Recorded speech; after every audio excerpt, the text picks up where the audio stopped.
Welcome to Gobblebox, where we recreate recipes from TV shows. And this week we're serving up the best corner. Behind.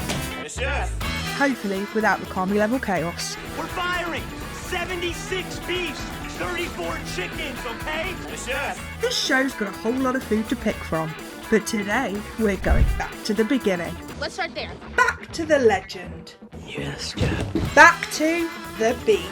Now, this is a very special dish. So who's hungry? Time to try the new sandwiches. Alright cousin, let it rip. Let's go!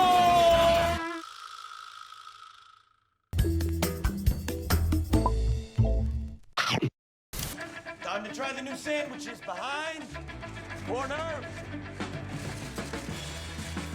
Vargas rolls, please, chef. That's crumbly. It's too dense. Do it by hand. Yep. It's the mixer. It's not the mixer, all right? It's crumbly. The oven's too dry. You need to fill a baking sheet with water, put it on the oven floor, throw in another batch, okay? Don't tell me how to do my Just job. do it. Yo! Somebody come try this, cousin. Yeah, right. Probably got perfect. There you go, chef. Chef. Come on. What do you think? It's redundant and white, just like you. Heard. Tina, salt, eat. It's tender. It's nice. We happy. We happy. All right. Start with the star of the show, 1 kilo to 1.5 kilos of beef topside.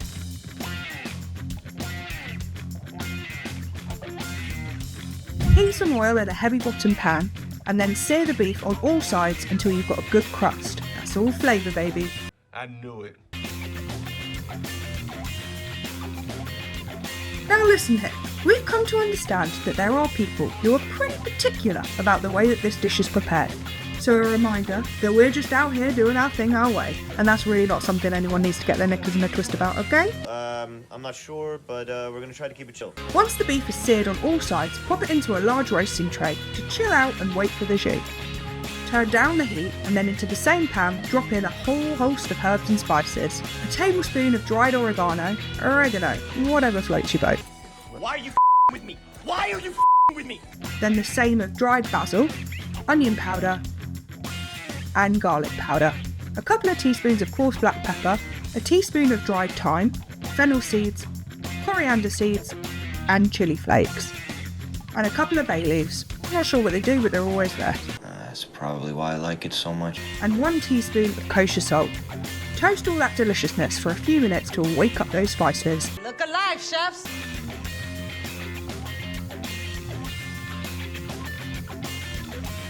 Now pour in the liquid. 1 litre of low sodium beef stock, 500 millilitres of water, and 1 tablespoon of Worcestershire sauce. Stir everything together and then bring it up to a simmer. Once it starts bubbling away, whack off the heat. Get the off! Thank you! Into the roasting tray, toss 1 onion peeled and quartered, 2 carrots peeled and cut into thick chunks, and 1 whole head of garlic sliced in half sideways. And that's the holy trinity of beefy magic. Bravo! Pour in the stock and spices. The liquid should come about halfway up the meat. Cover the tray with foil and then get it into the oven at 140°C fan for 3 to 4 hours, low and slow. The beef should be nice and tender but not falling apart.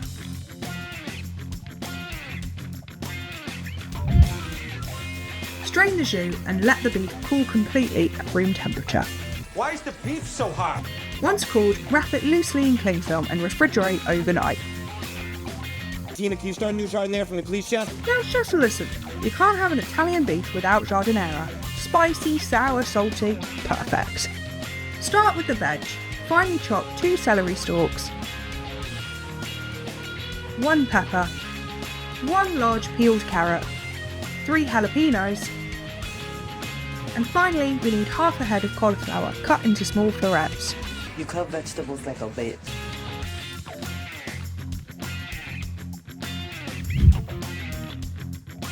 Now hit it with 2 tablespoons of kosher salt. And cover the veggies in cold water. Cover it up, and these need to go in the fridge for at least 6 hours, ideally overnight.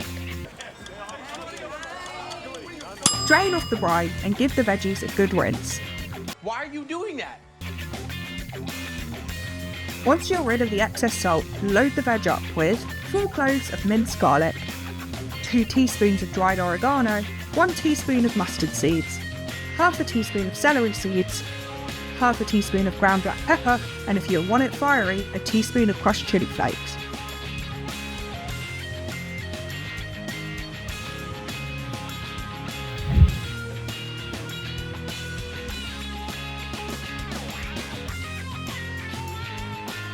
Pack the veggies into a clean jar or two, and then for the pickling brine.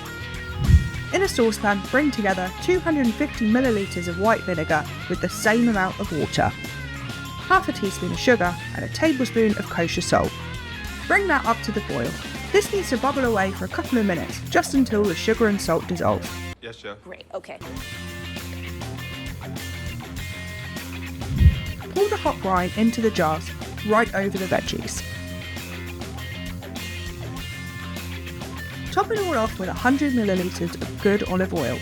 This locks in the flavour and gives that signature giardiniera gloss. Oh, that's nice. Leave to cool, then the lid goes on and into the fridge it goes. Let it sit for at least a few hours. And finally, we're ready to put this sandwich together. Devs, go to the walk and get all the cooked beef. We need to slice our beef paper thin. This is going to take a very sharp knife and the patience of Sydney dealing with Richie at the end of a long week. Holy Mother.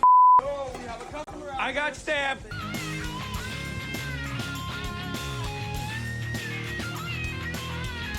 If you happen to have a deli meat slicer, use it. And please can I come round and borrow it? Make yourself at home. Really take your time to get it as thin as you can.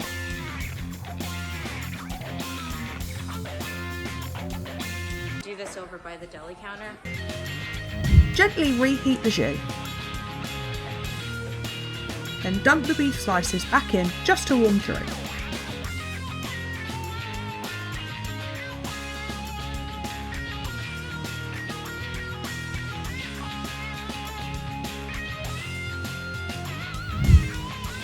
You should use hoagie rolls for this, but decent ones are elusive in the UK, and these are the best we got.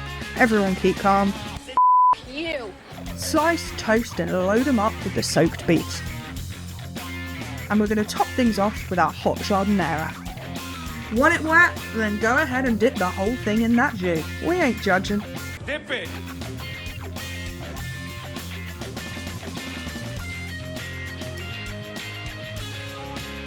And that, chef, is a juicy, spicy Italian beef sandwich. Yo, family's up! If you enjoyed this video, please help us to make more by liking, sharing and subscribing. Oh, yes, chef. You can find all our recipes and any equipment used over on biteclub.tv. Catch all new episodes of Gobblebox monthly here on BCTV. Yeah, heard. Dope. Cool. Remember, first rule of Bite Club is you talk about Bite Club.